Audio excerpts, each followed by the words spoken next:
क्या पाकिस्तान के कब्जे वाले कश्मीर में सिर्फ चुनाव हो रहे हैं या फिर इस्लामाबाद अपनी पकड़ बचाने की आखिरी लड़ाई लड़ रहा है? एक तरफ विधानसभा चुनाव, दूसरी तरफ सड़कों पर हजारों लोग आजादी, हक और प्रतिनिधित्व की मांग करते हुए लॉन्ग मार्च निकाल रहे हैं। भारी पुलिस बल, धारा 144 जैसी पाबंदियां, प्रतिबंधित संगठन, लगातार विरोध प्रदर्शन और राजनीतिक टकराव पीओके इस समय सिर्फ एक चुनावी मैदान नहीं बल्कि पाकिस्तान के लिए सबसे बड़ी राजनीतिक परीक्षा बन चुका है। सवाल यही है कि क्या बैलेट बॉक्स से हालात संभलेंगे या जनता का गुस्सा इस्लामाबाद की रणनीति पर भारी पड़ेगा। पाकिस्तान के कब्जे वाले कश्मीर यानी पीओके में विधानसभा चुनाव ऐसे समय पर हो रहे हैं जब पूरा इलाका पिछले कई हफ्तों से उथल-पुथल, विरोध प्रदर्शन और राजनीतिक तनाव की गिरफ्त में है। चुनाव 3 चरणों में कराए जा रहे हैं, लेकिन चुनावी प्रक्रिया से ज्यादा चर्चा उस जनाक्रोश की है जिसने इस्लामाबाद की नीतियों पर गंभीर सवाल खड़े कर दिए हैं। पीओके विधानसभा में कुल 53 सीटें हैं, जिसमें 45 सीटों पर सीधे चुनाव होते हैं, जबकि 8 सीटें महिलाओं, टेक्नोक्रेट्स और धार्मिक प्रतिनिधियों के लिए आरक्षित हैं। सबसे बड़ा विवाद उन 12 शरणार्थी सीटों को लेकर है जिन पर पाकिस्तान के मुख्य हिस्से में बसे विस्थापित लोगों का प्रतिनिधित्व होता है। स्थानीय संगठनों का आरोप है कि इन सीटों के जरिए इस्लामाबाद पीओके की सत्ता और राजनीतिक समीकरणों पर अपना प्रभाव बनाए रखता है। इसी मुद्दे को लेकर जॉइंट अवामी एक्शन कमेटी यानी JAAC ने बड़ा आंदोलन छेड़ दिया। देखते ही देखते ये आंदोलन कई शहरों तक फैल गया। जगह जगह प्रदर्शन हुए, कई स्थानों पर झड़पें भी हुई, हिंसा की घटनाएं भी सामने आई। हालात इतने बिगड़े कि पाकिस्तानी सरकार ने JAAC को प्रतिबंधित संगठन घोषित कर दिया। इसके बावजूद विरोध की आवाज शांत नहीं हुई। अब इसी आंदोलन ने लॉन्ग मार्च का रूप ले लिया है। मीरपुर से शुरू हुआ मार्च मुजफ्फराबाद की ओर बढ़ा, जहां अलग अलग क्षेत्रों के प्रदर्शनकारी एकजुट होकर अपनी मांगों को बुलंद कर रहे हैं। महंगाई, राजनीतिक अधिकार, प्रशासनिक दखल और शरणार्थी सीटों जैसे मुद्दे आंदोलन का केंद्र बन चुके हैं। प्रदर्शनकारियों का आरोप है कि चुनावी व्यवस्था जनता की वास्तविक इच्छा को नहीं बल्कि इस्लामाबाद की राजनीतिक प्राथमिकताओं को मजबूत करती है।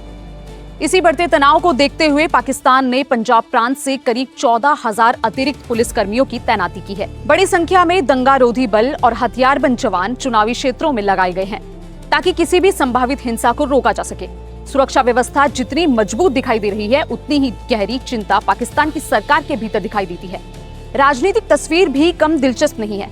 केंद्र में सहयोगी माने जाने वाली पाकिस्तान मुस्लिम लीग नवाज और पाकिस्तान पीपुल्स पार्टी पीओके में दोनों ही आमने सामने हैं, जबकि इमरान खान की पार्टी पाकिस्तान तहरीक-ए-इंसाफ यानी PTI ने मौजूदा परिस्थितियों और प्रशासनिक कार्रवाई का हवाला देते हुए चुनाव से दूरी बना ली है। इसी बीच पाकिस्तान में सैन्य नेतृत्व की भूमिका को लेकर भी चर्चाओं का बाजार गर्म है। रणनीतिक सैन्य ढांचों में बदलाव और सेना की बढ़ती भूमिका को लेकर विपक्षी हलकों में सवाल उठ रहे हैं। विश्लेषकों का मानना है कि राजनीतिक अस्थिरता के बीच सेना का प्रभाव पहले से कहीं ज्यादा मजबूत हो रहा है, जिससे पाकिस्तान की लोकतांत्रिक व्यवस्था पर बहस फिर से गर्मा गई है। दूसरी तरफ भारत लगातार अपने रुख पर कायम है कि पूरा जम्मू कश्मीर और लद्दाख उसका अभिन्न अंग है और पाकिस्तान के कब्जे वाला हिस्सा अवैध कब्जे में है। भारत पीओके में कराए जाने वाले चुनावों को मान्यता नहीं देता। हाल ही में रक्षा मंत्री राजनाथ सिंह ने भी दोहराया कि अगर कभी कश्मीर में बातचीत होगी तो उसका विषय केवल और केवल पाकिस्तान के कब्जे वाला कश्मीर यानी पीओके होगा। भारत की संप्रभुता की ओर बढ़ने वाला हर नापाक कदम का यही अंजाम होगा। साथियों, हमारा इंटेंशन साफ है कि अब पाकिस्तान से कोई बात नहीं होगी और अगर बात होगी तो सिर्फ पीओके पर ही बात होगी, जो कि भारत का हिस्सा है, जिस पर पाकिस्तान ने अवैध तरीके से कब्जा किया था।